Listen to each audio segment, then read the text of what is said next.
Hello, everyone. This is episode 3, and I am so excited for today's episode because we are going to talk about Freakier Friday. I hope you guys have seen it already because if you haven't, please pause this and go watch it. You guys need to watch it. It is a 10 out of 10. I'm going to share my thoughts and tell you why I love this movie so much. So let's get into it.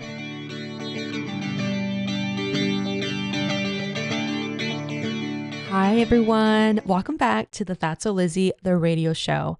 Today's episode is one I've been so excited to record because it's all about the new Freakier Friday movie.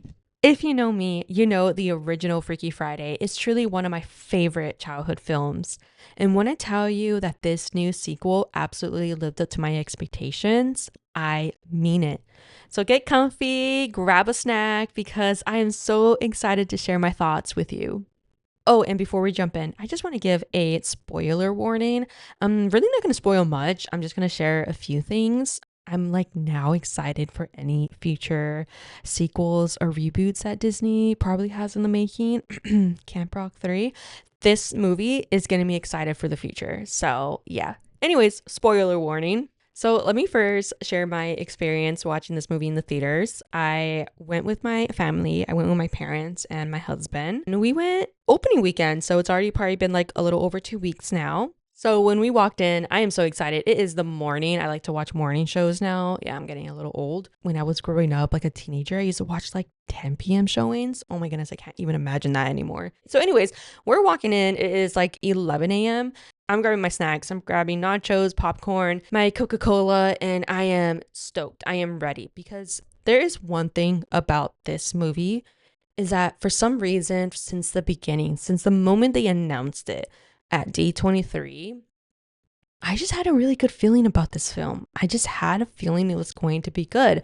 I know we've talked about it before during my live streams, and I know some of you weren't really excited about it, hey, we didn't ask for this, but I know also there were some of you that were excited for this, and I always said it during my live streams. I don't know what it is, but I have a good feeling that this movie is going to be good, and honestly, it was so good. So the second the movie started, I knew I was in for something really, really good because the opening shot, seeing Anna playing the, recognizable guitar riff of Take Me Away, instant chills. First of all, that moment felt so nostalgic.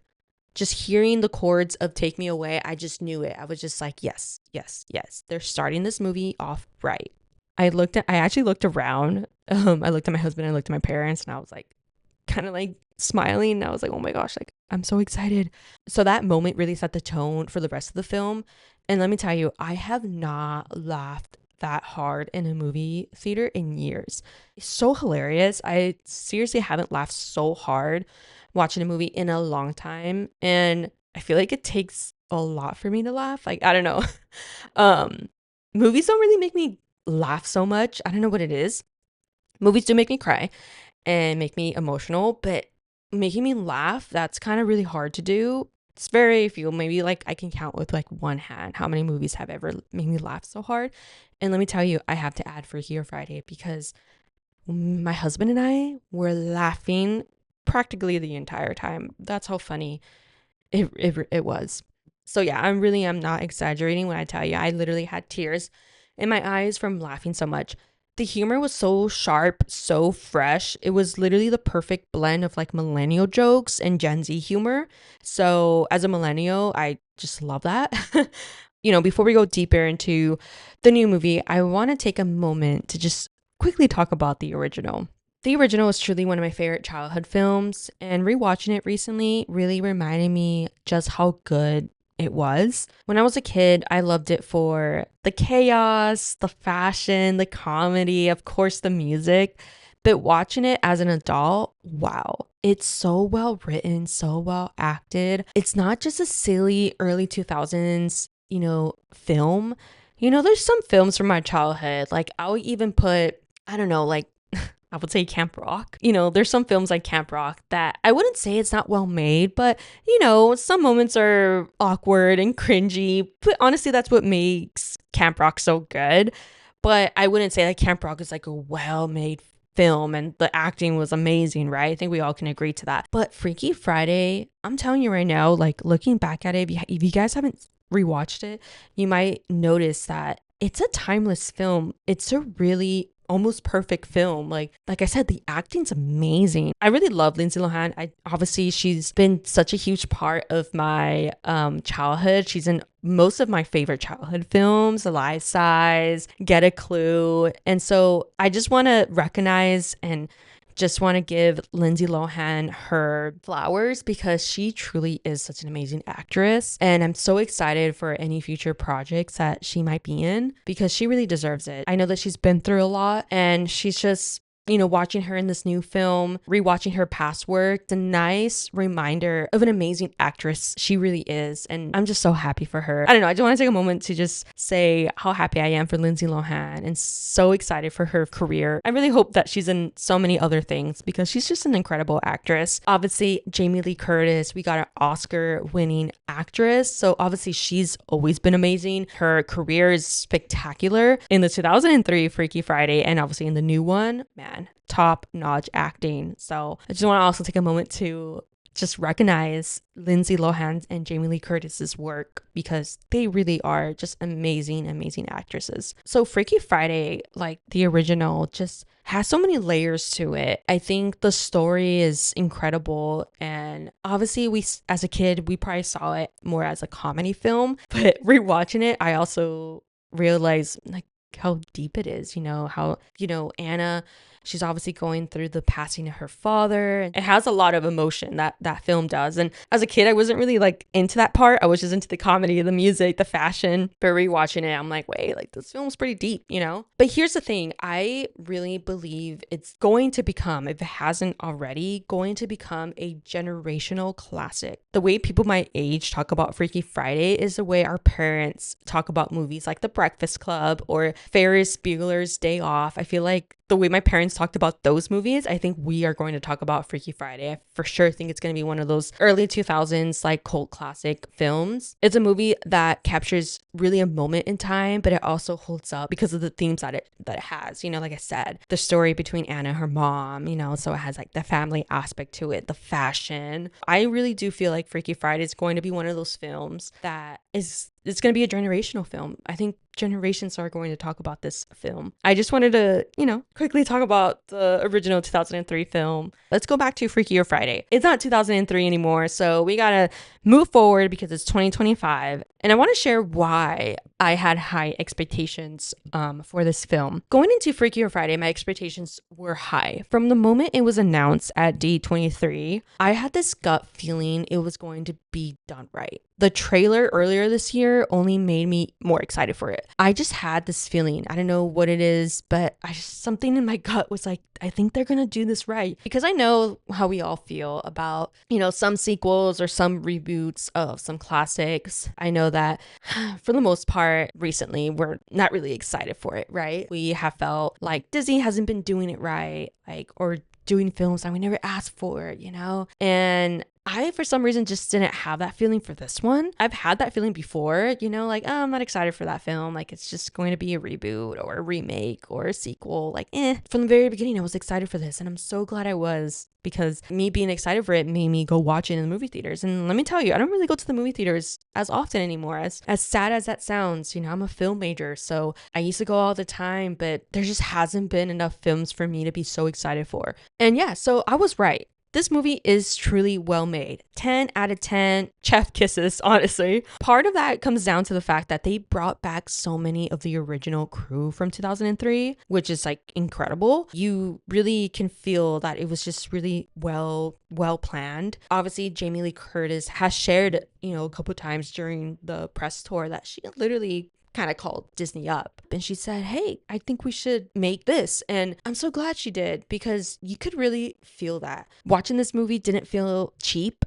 It truly felt like a true sequel with so much care behind it. And I think that's probably the most important reason why I think this movie is a success. So yeah, let's talk about the characters, the old ones, the new ones. Of course, they brought back, the classics, the original characters. Just seeing Anna, Lindsay Lohan's character, was such a full circle moment. Seeing her now as an adult and now navigating parenthood was such a clever choice. We also were able to get the new generation, Anna's daughter and her stepdaughter, and of course her boyfriend. But I just love how these new characters brought in that Gen Z energy. It made the film feel fresh. Like it wasn't just like, oh, all millennial jokes, like all 2000s. Like no, like obviously they brought that in, but they also included, today's humor and today's generation. It's all about Gen Z right now. And they were able to include, Gen Z and the humor and even the fashion. So as a millennial, like it's cool to have that be mixed into the films. So it was just really just the perfect blend. When you watch the 2003 Freaky Friday, it's just millennial. It's just like early 2000s. Like that's all you're going to get. But this movie was fresh. Like it was fresh. It was new. It even felt a little cool, The jokes were just so funny too.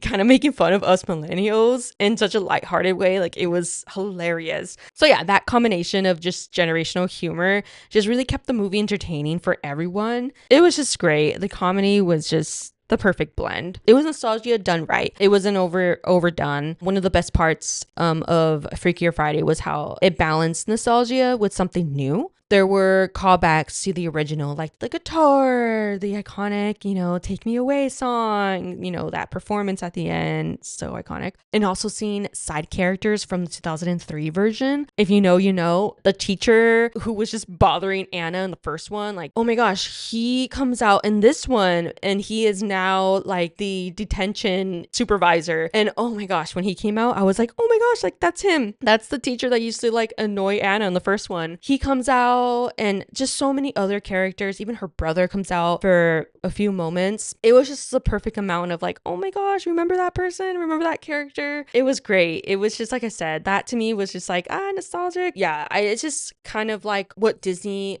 has been trying to do with a lot of like sequels or reboots. But this one like actually worked. It respected the original while also telling a fresh story. And for me, I think that's why it succeeded, where some probably other sequels or reboots fell flat. Between the nostalgia, the humor, the heart, the acting, just how well made the film, is.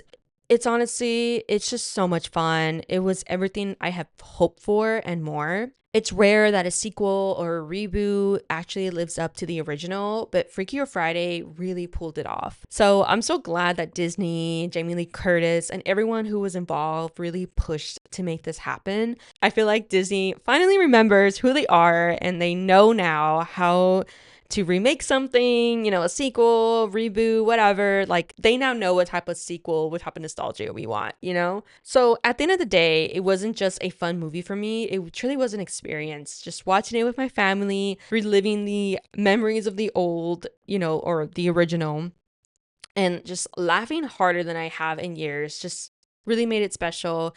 And honestly, it's been weeks now since I've seen it. I think it's been over 2 weeks now, and I'm still like talking about it. I have a big smile on my face because it's still making me really happy, and I'm so happy this movie was made. So, and I really, really hope if you haven't seen it already, please do. Please watch it. I think it will be in Disney Plus. I don't know exactly when, but if you haven't seen it, please go watch it. I highly recommend it. It's such a good film. It's really making me excited for the future of Disney and Camp Rock, Princess Diaries. I don't know. I think that's gonna happen. So yeah, it's just getting me excited. This was well done. All credit to the crew, the actors, everyone that was involved. Just thank you so much for making this film. I'm so excited for the future. So that is my thoughts on Freakier Friday. Thank you so much for being here and for listening to this podcast episode. If you have seen Freakier Friday, I would love to know your thoughts. Did it live up to your expectations? Did you like it? Did you not?